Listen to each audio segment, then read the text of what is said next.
if you're using sunscreen, if your kids are using sunscreen, you got to make sure you understand how to buy it for now and the rest of your life. I'm going to give you the 101 on sunscreen. I'm going to talk about some of the quick demographics about how we use it and how we utilize it. And I'm going to do some myth busting or myth validation. Is coconut oil a good sunscreen? Is tallow, I know Carnivore Paul loves that. Is tallow good for you? Protecting your skin from the sun. Do dark people have more sun protection? We're going to get to the bottom of that.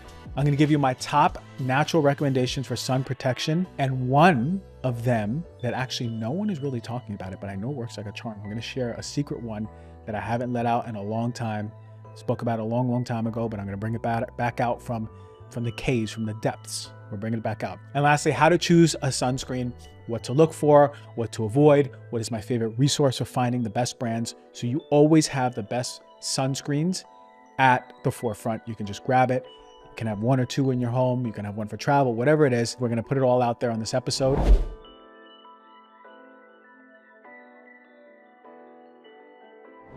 So when we start off with sunscreen, the 101 with sunscreen is very simple. Basically, you're using sunscreen to protect you from the sun. The sun is giving you these ultraviolet radiation rays. And sunscreen, you know, can come in various forms. Some of you got the lotion, some of you got the sprays, some of you got the gels, the sticks, right? But UV radiation is really interesting because we evolved with it, but it can be harmful. We can't just stay in the sun all day, burn, and be like, well, we evolved with the sun is good for us. The sun is great for us. The sun is one of the most important pieces to your health. And if you're not being exposed to the sun or those signals of light, those wavelengths of light, then it's an issue. If your circadian rhythms aren't following the sun, that's an issue, right? You got to get on that first. But really, really pay close attention to the UV rays and how long you're in them. We're going to talk a little bit about that. But UV rays essentially are going to penetrate your skin, and they're associated with skin aging. You know, think about in Florida, those old folks who've been in the sun all their lives, and they got the leather skin, right? That's a skin age. That's from the UV radiation. And it's associated with long-term skin damage. They contribute to the development of skin cancers. Yes, the sun isn't necessarily causing directly skin cancer, but the sun is a major driver of skin cancer. I believe it's a lot more internal stuff. The conditions are there of which those UV rays are aggravating something that's going on internally. You're really inflamed or have a lot of oxidation going on in the body. UVB rays, these are the ones that cause sunburn, and they play that key role in the development of skin cancers. They affect the outer layer of the skin. When we think about sunscreens, there's different types. There's chemical sunscreens, and they absorb UV radiation and convert it into heat, which is then released from the skin, right? We get really hot, especially when we're under the sun, right? We start sweating and we jump in the water and all those things, right? But they have common ingredients that I'm going to talk about a little bit later. Avobenzone, Oxybenzone, Otinooxy, and they're implicated in some things. They ain't that good for you. They ain't that good for you. A lot of these really popular ones, you'll see that right in the back. If you bought your sunscreen from Walgreens or Target or Walmart, you most likely have a sunscreen with these ingredients. We're going to talk about it in a little bit. There's also mineral sunscreens. They actually physically block and scatter UV rays from being fully absorbed into the skin. And those have active ingredients like zinc oxide or titanium dioxide. And you've seen in movies, you know, the lifeguard where they have a white nose, that's usually the zinc oxide. If your skin is really sensitive, mineral-based sunscreens are usually the preference. But we heard about SPF, and there's a lot of confusion with SPF. SPF stands for Sun Protection Factor. And SPFs have a rating. It indicates the level of protection against UVB rays, which again, remember, are the primary cause of sunburn and skin cancer, driving skin cancer. I'm not going to say they contribute to it. It's not causing it, okay? Now, SPF 15 then will block about 93% of UVB rays. SPF 30 blocks about 97% of UVB rays. SPF 50 blocks about 98% of UVB rays. You get it? So higher SPF equals more protection. No sunscreen is going to block 100% of UVB rays, right? SPF 30 blocks about 97%. We know the 50 is about 98, but beyond 50 is minimal. If your SPF says SPF 70 or 80 or 90, it doesn't do much, right? It's a huge drop off. So you don't need to spend more on that. That's just marketing. So when it comes to SPFs and sunscreens, different sunscreens offer different protection. Some sunscreens actually offer broad spectrum protection, and that's against not only UVB, but also UVA, right? So that's the aging part. The importance of SPF is it's really, really important. You can't just be in the sun all day and be like, the sun is natural and I evolve with the sun and I eat healthy, because you're gonna burn. And burning is not a good thing. The more you burn, the more you're oxidizing the skin, the more you're predisposing yourself to issues down the line. You don't want to burn in the sun. And guess what? Your body has signals. When you listen to your body when you're in the sun and you start getting really hot and uncomfortable and your body's saying, get out of the sun, that's when you got to listen to it. You don't push it. You don't stay in the sun. You don't jump in the water, cool down, and come back out. That's your body talking to you. Burning is not a good thing. Don't let yourself get to that point. Now, SPF is really important for prevention of skin cancer down the line, especially if you're in the sun over and over, and using a lot of those chemically based sunscreens, which I'm going to talk about why, but you don't want to mix the chemically based sunscreens with the sun and sweating and pools and chlorine.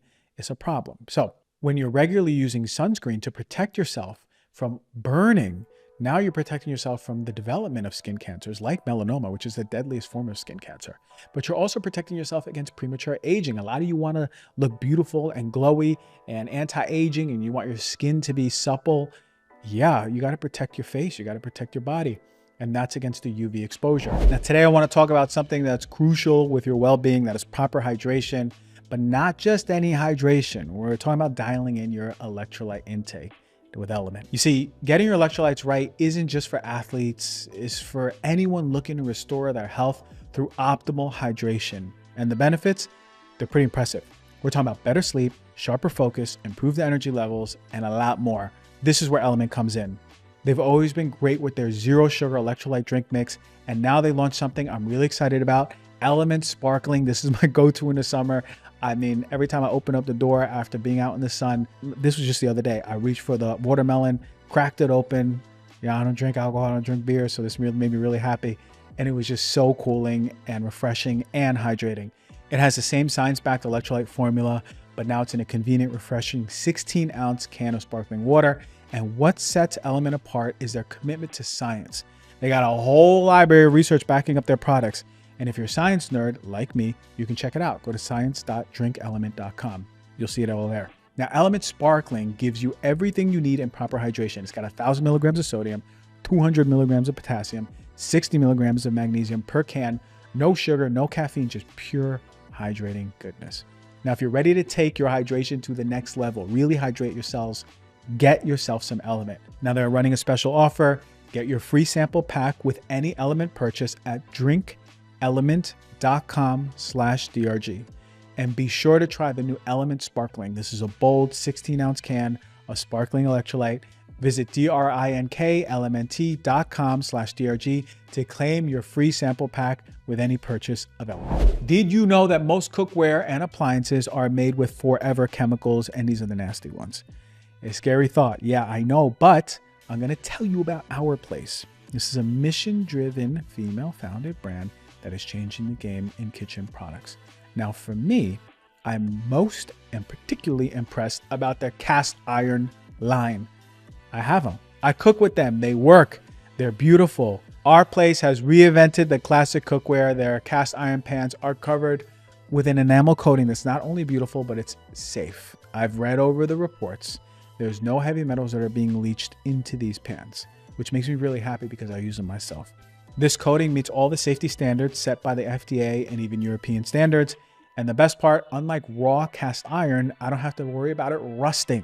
But here's what really sets OurPlace apart is their commitment to your health and the environment. All of their products, including their cast iron line, are made without PFAS. This is the chemical that is found in a lot of those Teflon pans that are being used. A lot of those nonstick pans. This is a big problem. You can't be using this for real. They are forever chemicals. You've heard about it. It's impacting our health, from our thyroid to fertility, to our immune health, to our brain health, to being connected to different types of cancer. OurPlace isn't stopping just at cookware. They've also started creating non-toxic appliances like air fryers and pressure cookers. So it's a full kitchen revolution, which we needed that. We need a safe kitchen appliances. So really happy. And if you're ready to upgrade your kitchen and say goodbye to forever chemicals, this is the time to check out OurPlace go to FromOurPlace.com and enter the code DRG at checkout to receive 10% off site-wide. That is From Our Place, FromOurPlace.com, and the code is DRG. OurPlace offers a 100-day trial with free shipping. SPF protects all skin types, right? There's not one more than the other. That's a myth in itself. But remember, 30 at the minimum. You don't need to go much higher than 50. And when you apply SPF, a lot of people do this wrong. You want to do it 15 to 30 minutes before sun exposure. Not when you're in the sun and when you're sweating and you're like, oh, let's apply SPF. We've been at the beach for 30, 40 minutes to an hour. You want to do it before so you're getting that full protection from the get-go, especially between the hours of 10 and 2. That's when the sun is going to be hot and you know it. A lot of you who've done yard work in your house know that you got to mow the lawn earlier in the summer, and that's why. But you want to also, a key, reapply it. You want to reapply it every 2 hours, especially if you're going swimming or you're sweating or you're drying yourself off with a towel. Boom, you reapply it. So for a beach day, you might be reapplying it 2 or 3 times total. A lot of you just put it on there and just forget about it and go about your day and then go, oop, I burned. And a lot of us forget these commonly missed areas, the ears and the neck, the tops of your feet, the bottom of your feet, the back of your hands. Don't forget, because where there's skin, there's the opportunity to get burned or oxidation or down the road, skin cancers. You want to make sure you're getting lip balms, protecting your lips from UV radiation as well. When it comes to storage and shelf life, they last for years. So the one you were using last summer is probably going to be fine, but check the expiration date. 30% of women are using sunscreen in the United States. 14% of men use sunscreen regularly when exposed to sun for extended periods of time. So there's a significant gender disparity, actually. Do I know why? I don't know. But women are using it more than men, maybe because of the beauty awareness, maybe because of the anti-aging, right? The marketing. Younger individuals, particularly in the teens and 20s, are actually more likely to use sunscreen than older folks. So all the older folks, pay attention to this one. Make sure you're taking care of your skin. Just because you're getting older and you've been through it and you know your body, no. Protect your skin.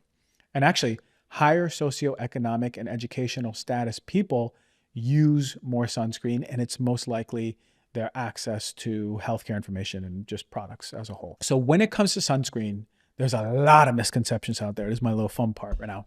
I love myth busting or myth validating, right? But there's common myths and misconceptions that are out there. I'm gonna tell you one. I don't need sunscreen on cloudy days. Now up to 80% of you out there don't even think you need sunscreen on a cloudy day, but UV rays are going to penetrate through the clouds. So it's important to wear sunscreen even on the overcast days. If your kid is playing a little league game, a baseball game, and it's cloudy, put the sunscreen on, okay? How about this? People with darker skin don't need sunscreen. Shoot, I thought that was true for a while, and then I started burning. Darker skinned people have more melanin, which is giving some natural protection. We are also susceptible to UV damage and skin cancer, so we got to use sunblock as well. Higher SPF means I don't need to reapply as often. That's not true. Remember, if you're wiping it off with a towel, or you're going in the water, you're going swimming, or you're sweating, you got to be reapplying it probably around every 2 hours. SPF only measures UVB protection. SPF does not account for UVA protection. How about this one? Coconut oil is the best sunblock. That ain't true at all. I'm sorry. And coconut oil is great, but no. Coconut oil does not provide adequate protection against the sun's harmful ultraviolet rays. Okay, we got to know that. It's not protecting you well from UVA. It's not protecting you from UVB. It's got a really low SPF, between 4 and 7. So the level of protection from the sun is going to be insufficient. So don't use coconut oil to protect your skin from the sun. You can actually put yourself at risk of sunburn, photoaging, and skin cancer, thinking that you're protecting yourself. But what about this one? This one I hear a lot about. This one is popping up on Instagram left and right because Carnivore Paul is like, tallow is the best for your skin. It's the best. And he's like, I'm in Costa Rica and I don't use sunblock. I use tallow from animals and I'm protected and I surf all day. Cool. Tallow doesn't work. Tallow is basically rendered animal fat, and it's used in cooking and skincare products, but it does not act as an effective sunscreen. Tallow is not a sunscreen, people, okay? It's high in fat and triglycerides and different acids, which are really moisturizing. So after the sun, tallow might be a move, but not to protect you from the sun. It's not going to protect you at all. It has no intrinsic SPF, so it's not protecting you from UVA or UVB, and it's not absorbing, reflecting, or scattering any of those rays. So tallow, I'm sorry, just you can moisturize yourself after, when you've been out on vacation and you've been in the sun, and then you go inside and you take a nice shower, and then you're about to go out to dinner and you're like, oh damn, I got dark from the sun. That might be a good time to put on tallow, but not before. How about this one? A base tan protects you from the sunburn. I swear I heard that one more even recently. So you being tan is actually a sign of skin damage, not protection. Any change in skin color from UV exposure is going to increase the risk of skin damage and skin cancer. So a base tan is not going to offer really any protection. Remember, I said the darker you are, you still need to use sunblock, okay? So here's another myth. If you're indoors and you're by a window, you don't really need sunscreen. There's actually some rays that are going to penetrate the window and actually can cause some skin damage. So it might be a good idea if your computer during the workday is by a window and you're getting a lot of sun, it might be a good idea to start protecting yourself, okay? Waterproof sunscreen doesn't need to be reapplied. No sunscreen is completely waterproof. Water-resistant sunscreen still need to be reapplied. Again, maybe every 2 hours, especially if you're sweating or jumping in the water, okay? How about this one? Sunscreen causes vitamin D deficiency. Well, sunscreen can reduce the skin's production of vitamin D, but most people are going to get small amounts of vitamin D from the sun, some from the diet, some supplementation. What I recommend is this, and this might be a little bit radical, especially for y'all dermatologists if you're listening, but I say this. Go outside, and I'm going to go over some of the internal things that you take to protect yourself from the sun. If you know you're going to the beach, this is what I do. I'll take all these wonderful internal antioxidants in the morning. I'll go to the beach and I will enjoy the sun and take in vitamin D. Some of you need to put in protection immediately because your skin is so sensitive. I know that I can be in the sun for a good hour and let the sun hit my chest and most of my skin being exposed, and I'm taking in vitamin D. I actually think that there's a balance, right? For some of you, you need to douse yourself in sunblock because you have sensitive skin. You know you're going to burn immediately. Other people, like me, can actually take in that vitamin D, and I need it. I know how the sun affects me and how well my body feels. I'll take in that vitamin D, and then once I start getting, okay, I'm getting a little bit hot, then I'll put all of the sunblock on, especially if it's a beach day and I'm going to be there for a while. That's the way that I do it. I don't think that we should be reducing our exposure to vitamin D from putting on too much sunblock early on, always, every time we hit the sun. Now, I can't speak for everyone. You might have a family history of skin cancer. You might have had skin cancer. Listen to your dermatologist. But I will say this, you can't be afraid of the sun too. You see what I mean? You see, there's a little balance. You can't be afraid of the sun. You got to let it hit you a little bit. You got to get some vitamin D going in your body. We've evolved with the sun. We need the benefits of the sun. And also, sunblock is going to go a really long way in protecting you. Once a day sunscreens don't need to be reapplied. That is a myth. There's no once a day sunscreens. Reapply it, especially if you're out there for a long time. Sunscreen is unnecessary if you wear makeup with any SPF. No, not always true. The sunscreen, the makeup with SPF, it might not be high enough in itself. And you might want to protect yourself with more sunscreen, especially if you're going to be out in the sun for a while. So anyway, here, let's go to one of my favorite parts. Let's go to the natural interventions for sun protection, okay? We talked about the sunscreen. We talked about reapplying it, applying it early on if you have really sensitive skin. You go with the mineral-based sunscreens. That's the one I'm a fan of. I'm going to talk about the chemically based ones. That's the zinc oxides of the world, the titanium dioxides of the world. Zinc oxide and titanium oxide are both going to create barriers that are going to reflect and scatter that UV radiation so it's not getting into your skin. It's going to protect you. And they are stable in the sunlight. They don't degrade. They provide long-lasting protection. They're less likely to cause skin irritation versus the chemically based ones. And they're suitable for kids. And the research shows consistently the zinc oxide and titanium dioxides are effective at preventing sunburn and reducing the risk of skin cancer. But make sure, this is a big one. You want to take an extra step. And this is what I do. If I know I'm going on a long beach day, it's someone's birthday, the sun is going to be hitting me, I make sure I have an antioxidant rich breakfast. right? And then for lunch, antioxidant rich lunch. I want all the colors of the rainbow. I want all the fruits, all the vegetables. I always bring fruits to the beach to make sure, whether it's watermelon or oranges or apples or grapes, I'm always making sure that I'm eating fruits at the beach. Well, why? These are going to provide antioxidant activity towards any oxidation from those UV rays. Lycopene is a fantastic one. If you're really sensitive to the sun, this might go a really long way. Tomatoes, a really powerful source of lycopene, but you want to make sure that your tomato is actually cooked. When it's raw, you're going to get more vitamin C than you are lycopene. But when you're cooking it, you're getting more lycopene than vitamin C, right? So make sure that if you know you're going out in the sun tomorrow, maybe you have a little bit of cooked tomatoes, you have a little tomato sauce on something. But also it's found in watermelon, pink grapefruit, bring those to the beach. Red peppers, bring those to the beach. Papaya, bring it to the beach. Well, why? Lycopene can actually help protect the skin from UV damage. One study found that participants who consumed tomato paste daily for several weeks had significantly reduced sunburn response compared to the control group. And lycopene's antioxidant properties help neutralize free radicals generated by UV exposure. It's reducing inflammation and potential skin damage. I also love beta-carotene-rich foods. These are the carrots of the world: sweet potatoes, pumpkins, leafy greens, spinach, kale. Beta-carotene has been shown to reduce the intensity of skin redness. That's called erythema. That's skin redness that you get from the sun when you're there for a long time. And it has a protective effect, and it's actually quenching those free radicals, right? Reducing that oxidation and acting as a very potent antioxidant. And long-term supplementation with beta-carotene, whether in supplement form or even eating it over time, can build protection. So this isn't just like let me eat a beta-carotene rich meal before. This is like part of my diet is beta-carotene rich. And this is why a lot of people who are really healthy and they eat a lot of antioxidants don't really get a lot of sun damage, and they look really young and they're not inflamed from the sun. That's why, because they're rich in these plant nutrients. There's also vitamin E and vitamin C. You can get these vitamin E from nuts like almonds, hazelnuts, sunflower seeds.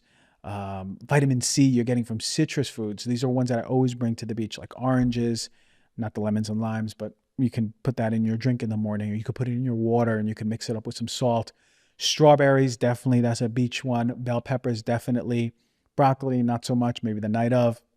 But research shows that actually in combination, vitamin E and C rich foods have been found to provide significant protection. A combination of vitamin E and C rich foods actually provides significant protection against UV damaged skin. So it's really protecting you. They actually work synergistically, and they're help neutralizing free radicals together. They're reducing inflammation. And these vitamins can decrease the risk of sunburn, increase the skin's natural defense mechanisms. It's just fantastic stuff. There's actually some oils out there that are helpful. They actually have some SPF in them. Raspberry seed oil is one. So some studies indicate that raspberry seed oil may have an SPF value between 28 and 50 for UVB rays and 6.75 to 7.5 for UVA rays. They can vary depending on the raspberry seed oil, but it's rich in omega-3s and omega-6 fatty acids, so it's moisturizing, but it's also with that anti-inflammatory effect. So you can use it actually as an additional protective layer under sunscreen, but don't rely on it as your sole form of sunscreen protection, but it might be something good to bring to the beach with you. Carrot seed oil, another fantastic one. Preliminary studies have been showing that SPF in carrot seed oil can go 38 to 40. And more research is needed, but carrot seed oil is used by many as a natural sunscreen. And it's used for its antioxidant effect and its potential UV protection effect. Remember, don't just use it alone, combine it with really adequate sun protection, but the raspberry seed and carrot seed. And there's other topical antioxidants that you can use, especially if you're burnt or your skin is heating up or you want to protect it more. Green tea extract. This is high in polyphenols. You know I love green tea. You know I love matcha. I talk about it so much. High in polyphenols, high in epigallocatechin, gallate, EGCG, and it has a strong antioxidant and anti-inflammatory effect. It reduces DNA damage. It reduces inflammation. It's protecting you from UVs. And when you provide green tea extract topically, it actually is shown to reduce the number of cells that are sunburnt, and it protects UV-induced damage. It can enhance the skin's natural repair process. It's protecting you from aging from the sun, photo aging. Really fantastic stuff. If you burn easily, you got to have green tea extract and aloe vera. Aloe vera, aloe vera, aloe vera. It is like a savior. It has two compounds, aloin and allicin, and they're super anti-inflammatory. They have super soothing. It's a demulcent plant, so it's going to create a barrier, like a mucilaginous barrier that is protecting your skin. It's soothing. It's helping heal sunburned skin, reducing redness. And in studies, it's shown that aloe vera can enhance the skin's ability to heal from sunburn and reduce inflammation. So you don't want to get the ones that are in a bottle, plastic bottle, and it's got the aloe vera in it, but it's got other scents and fragrances. My God, get yourself an aloe vera leaf, cut it open, and start putting on the aloe vera in the skin if you need it. It's often used in after sun care for products, and it's easy. You can get aloe vera at any supermarket. You can cut it open, slice it like a fillet, and after you come from the sun, use the gel on your skin just to provide a layer of soothing, especially if you're burnt. So when it comes to lifestyle and behavioral stuff, just bring some SPF protective clothing, right? So if you're going to be at the beach for a while, just bring something that can protect you, like a hat or a thin long sleeve shirt or some pants, whatever it is. You might bring a umbrella, just making sure you're protecting yourself over and over, especially a lot of you out there are really, really sensitive to the sun. Okay. And remember, I said 10 to 4 p.m. That is when UV radiation is going to be the strongest. It's going to be the most significant. This is when we're going to want to have shade next to us. This is when we want to make sure we're protecting ourselves. And there's actually something called photosensitizing agents. There's different agents out there that we can take in that can make us more sensitive to sun damage. Those are things like antibiotics, NSAIDs like the aspirins of the world, diuretics, skincare products like retinoids, hydroxy acids, right? So you want to really make sure that you're not on these, or if you are on a medication or you are putting something topically on your skin, to make sure it's not causing a photosensitization effect. And one that's not really spoken about enough because there's not enough research, but I find that it really works, is chlorophyll. Getting a dark green, rich chlorophyll bottle, put it into your, or a little tincture, put it into your water. It has strong antioxidant properties. It definitely neutralizes free radicals.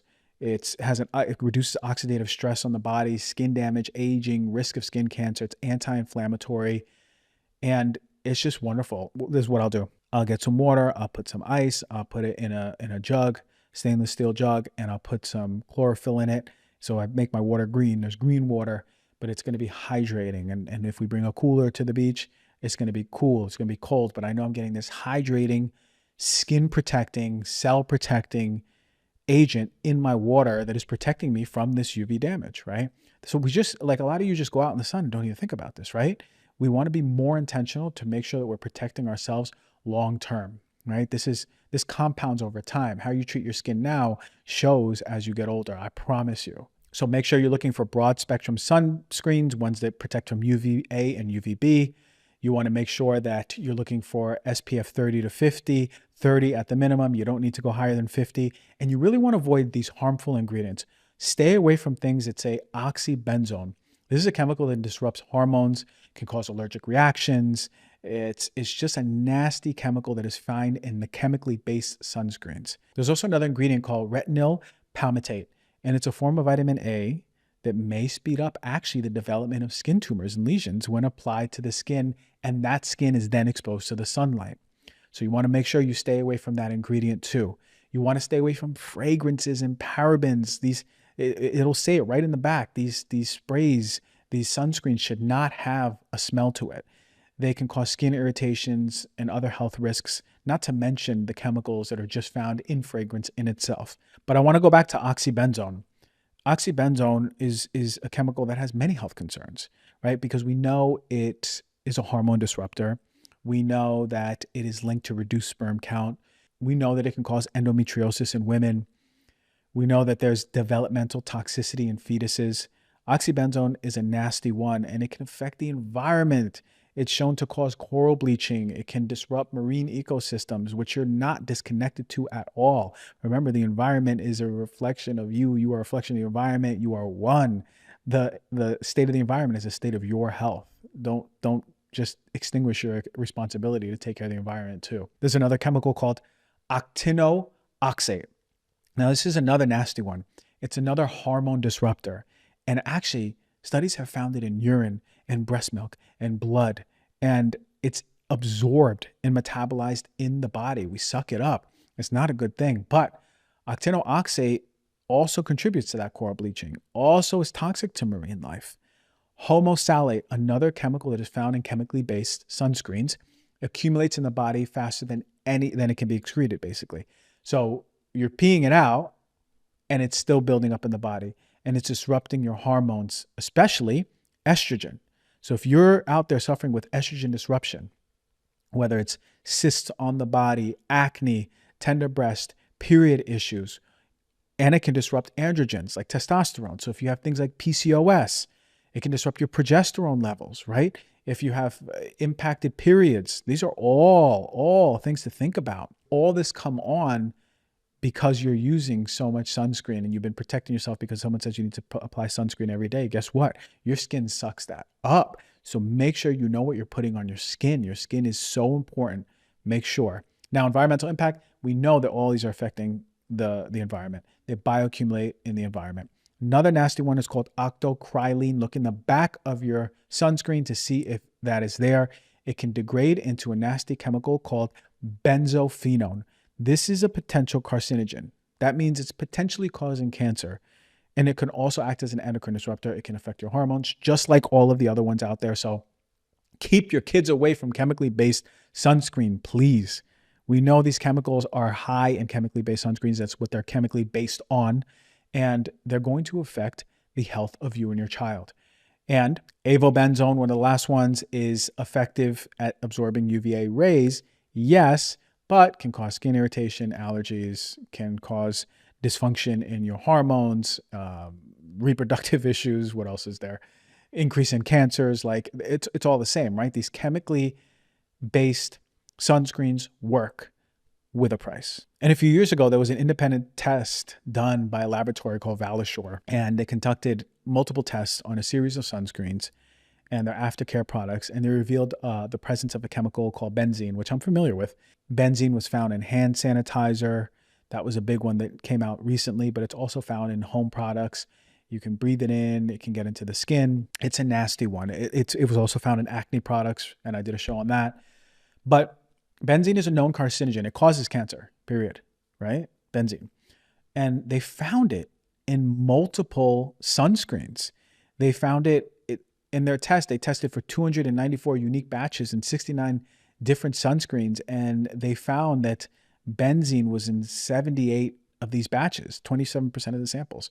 And they're in popular brands, which we know of, like Neutrogena, Aveeno, Banana Boat. Get on the boat, the banana boat. Remember? CVS Health. Like these are ones that we're picking up and most people don't even know. So stay away from these products for sure and go with a more natural based, mineral based sunscreen that is a proper one. And I actually say this, choose products that are non-nano formulas. Some of these nano formulas, nanoparticles, aren't a good thing. They can be absorbed into the skin. And one of my favorite places to go to look for sunscreen is on Environmental Working Group. They have a rating guide. They come out every single year with their annual sunscreen guide. And it's my favorite, right? It'll lead you to the new brands that are out there, the ones that maybe didn't make the cut. Popular ones like Attitude, ThinkSport, Babel, Badger have all made some of my top sunscreens to use.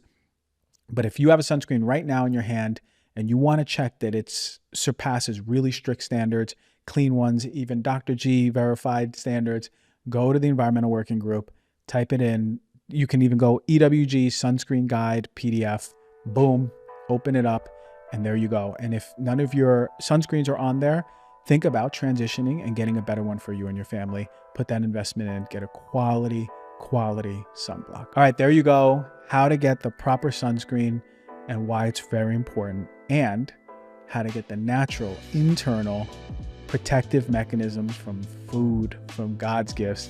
I love you all. Stay safe in the sun. Stay tan, stay beautiful, stay young, stay safe, stay good. I love you.